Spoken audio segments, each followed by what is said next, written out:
ವಿಶ್ವ ಕ್ಯಾನ್ಸರ್ ದಿನಾಚರಣೆ ಅಂಗವಾಗಿ ವಿಶ್ವಾರಾಧ್ಯ ಕ್ಯಾನ್ಸರ್ ಆಸ್ಪತ್ರೆ ಮತ್ತು ಸಂಶೋಧನಾ ಸಂಸ್ಥೆ ಹಾಗೂ ರೋಟರಿ ಕ್ಲಬ್ ವತಿಯಿಂದ ಫೆಬ್ರವರಿ 4ರಂದು ಕ್ಯಾನ್ಸರ್ ಜಾಗೃತಿ ಜಾಥಾ ನಡೆಸಲಾಗುವುದು ಎಂದು ಡಾಕ್ಟರ್ ಅಮಿತ್ ತಿಳಿಸಿದರು.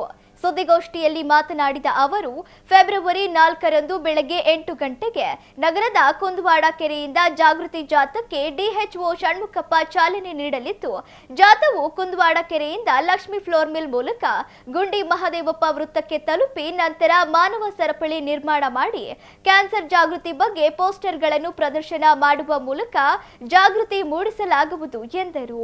ಸುದ್ದಿಗೋಷ್ಠಿಯಲ್ಲಿ doctor Ajay, doctor Revanth, doctor Vigneshwar ಇದ್ದರು.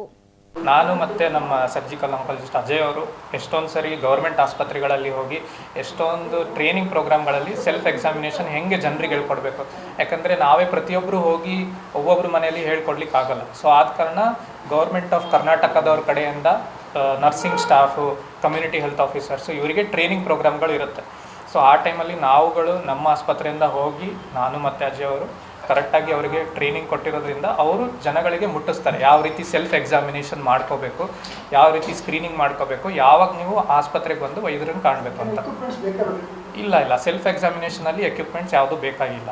ನಮ್ಮ ಹತ್ರ ಬಂದಾದಮೇಲೆ ನಾವು ಡಯಾಗ್ನೋಸ್ ಮಾಡೋಕ್ಕೆ CT ಸ್ಕ್ಯಾನ್ ಮಾಡ್ತೇವೆ, ಆಮೇಲೆ ಬಯೋಪ್ಸಿ ಅಂತ ಮಾಡ್ತೀವಿ, ಅದಾದಮೇಲೆ ನಾವು ಡಯಾಗ್ನೋಸಿಸ್ ಕೊಡ್ತೀವಿ.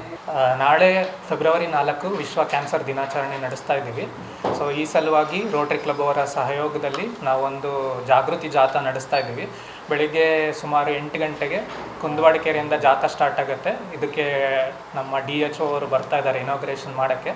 ಆಮೇಲೆ ಕುಂದವಾಡ ಕೆರೆಯಿಂದ ಸ್ಟಾರ್ಟಾಗಿ ನಾವು ಅದೇ ಮೇನ್ ರಸ್ತೆಯಲ್ಲಿ ಮುಂದೆ ಬಂದು ಲಕ್ಷ್ಮೀ ಫ್ಲೋರ್ ಮಿಲ್ ಮಾರ್ಗವಾಗಿ ಗುಂಡಿ ಸರ್ಕಲಿಗೆ ಬಂದು ನಮ್ಮ ಜಾಥಾ ಜಾಗೃತಿ ಮುಗಿಯುತ್ತೆ ಅಲ್ಲಿಗೆ.